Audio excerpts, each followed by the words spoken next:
Another day, another adventure. Blessed day everyone! At dahil day off ko ngayon, tara samahan nyo ako lumabas. Dahil pupunta tayo sa Save Mart, ganun na rin sa Unity Park. Hello everyone! Ayun, halos kagigising lang at naisipan ko na magpunta ng Save Mart. Bilihan siya ng mga damit at ukay-ukayan siya dito sa Dunedin. Kailangan ko na rin kasing bumili ng mga pang-winter na suot dahil malamig na. So maaraw ngayon, gusto kong lumabas. At tara samahan niyo ako, let's go! Pagkatapos ko nga dyan gumayak, syempre, umalis na din kaagad tayo. Ayun guys, after natin makapag-bihis, diretso na rin tayo dun sa ating pupuntahan. Hindi na ako naligo actually. Ay, mamaya na ako maligo. Syempre, bagong gising, alis agad para at least mas productive yung araw. Then, try kong araw dun sa gusto kong puntahan na overlooking yung view. Pero hindi ko napupuntahan, nadadaanan ko lang pag pauwi ako galing sa work. At ngayon, medyo madilim na naman. So, kailangan ko magmadali. See ya! Dito nga habang papunta ako sa aking pupuntahan, madami akong nakitang tao sa oval. Parang nagpa-practice ata sila ng soccer or something. At the same time, weekend ngayon, family day, kaya madaming tao din doon. Walang pasok.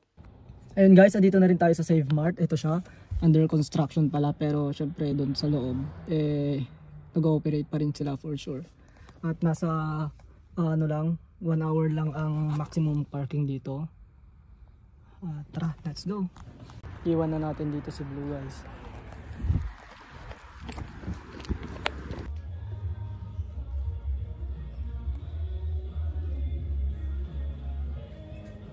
Habang nagtitingin nga ako ng mga damit, naaalala ko dati nung nasa Saudi Arabia ako. Dahil madalas din ako sa Haraj.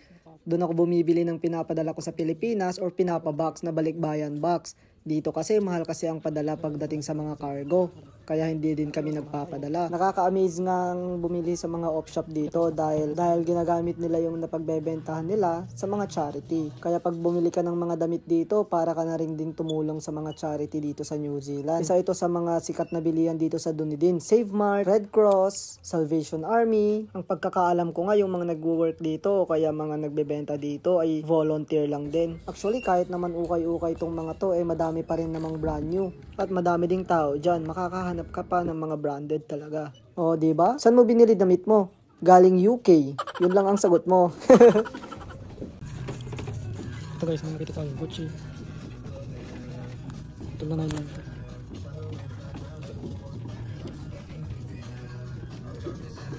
Bago.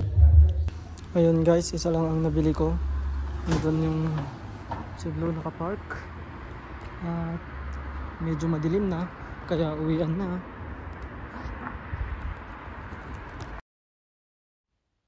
Pagkatapos ko nga bumili dyan sa Save Mart, dumiretso na rin ako sa Unity Park para magpahangin kahit papano. Nakakatuwa lang talaga dito dahil yung mga pasyalan, mga park, walang bayad. Tapos sobrang ganda pa talaga ng view na makikita mo.